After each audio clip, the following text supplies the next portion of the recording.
वहीं एक और बड़ी खबर आपको बता दें, शारदा सिन्हा जिनका दुखद निधन हो गया है, उनके पार्थिव शरीर को बिहार ले जाया गया है। पटना में आज शारदा सिन्हा का अंतिम संस्कार होगा। कल दिल्ली के एम्स में उन्होंने आखिरी सांस ली थी और 72 साल की उम्र में शारदा सिन्हा का निधन हो गया है। काफी मशहूर गायिका रही हैं आपको बता दें और अवार्ड से भी नवाजी गई हैं। कल उन्होंने आखिरी सांस दिल्ली के एम्स में ली थी। प्रधानमंत्री ने भी शोक संवेदनाएं अपनी जाहिर की है। 72 साल की उम्र में उनका निधन हो गया है और आज बिहार उन्हें ले जाया गया है।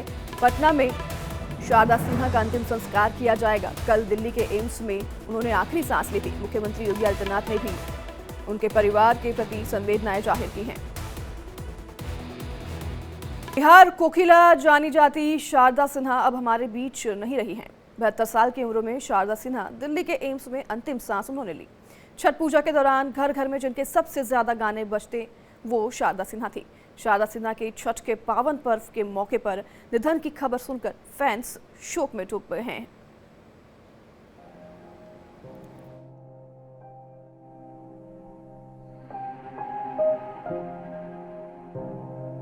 सबकी चहेती लोक गायिका स्वर कोकिला शारदा सिन्हा का निधन हो गया। 72 साल की उम्र में शारदा सिन्हा जी ने अंतिम सांस ली। शारदा सिन्हा पिछले कुछ दिनों से बीमार चल रही थी और जिसके बाद उन्हें दिल्ली के एम्स में भर्ती कराया गया था। शारदा सिन्हा की उम्र को देखते हुए डॉक्टर्स ने उन्हें आईसीयू में एडमिट किया था। निधन की खबर आने के बाद उनके परिवार समेत संगीत जगत में मातम पसर गया। पूरा देश आज स्तब्ध है। प्रधानमंत्री नरेंद्र मोदी के साथ बिहार के मुख्यमंत्री नीतीश कुमार ने भी शारदा सिन्हा के निधन पर शोक व्यक्त किया। अपने छठ के लोकप्रिय गीतों से लोगों के दिलों में राज करने वाली लोक गायिका शारदा सिन्हा की सेहत खराब थी और उनके स्वास्थ्य की कामना के लिए पूरे देश भर में प्रार्थना की जा रही थी। छठ पूजा के दौरान शारदा सिन्हा से जुड़ी यह खबर आने के बाद लोग और भावुक हो गए। उनके ठीक होने की दुआ मांगनी शुरू हो गई। सोशल मीडिया से लेकर बिहार, यूपी, झारखंड समेत देश के कोने कोने में दुआओं का दौर शुरू हो गया। लेकिन छठी मैया ने इस पावन मौके पर उन्हें अपने पास बुला लिया।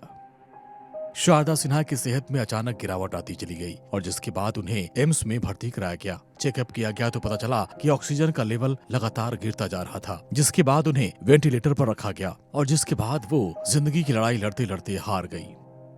शारदा सिन्हा के पुत्र अंशुमान सिन्हा ने निधन से पहले जानकारी दी थी कि उनकी मां को वेंटिलेटर पर रखा गया है और अब उनके चाहने वालों की दुआओं की जरूरत है।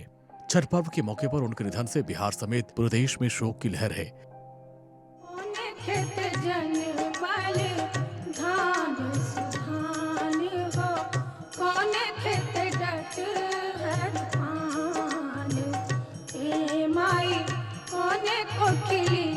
शारदा सिन्हा को बिहार की कोकिला के नाम से जाना जाता है। उनके गाने छठ महापर्व की शान हुआ करते हैं। बिना उनके गानों के छठ पर्व को अधूरा माना जाता है।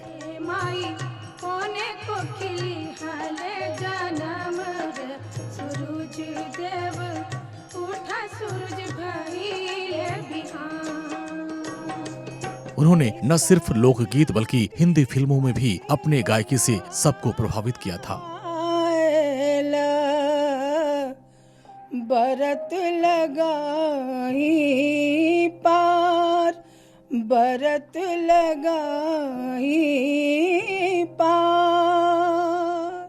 बिहार की लोक गायिका को 21 जुलाई 2015 को प्रतिष्ठित पद्म भूषण से सम्मानित किया गया था। शारदा सिन्हा को मैथिली और भोजपुरी संगीत में उनके महत्वपूर्ण योगदान के लिए हमेशा याद किया जाता रहेगा। इंडिया डेली परिवार की तरफ से शारदा सिन्हा को भावभीनी श्रद्धांजलि। Bureau report, India daily.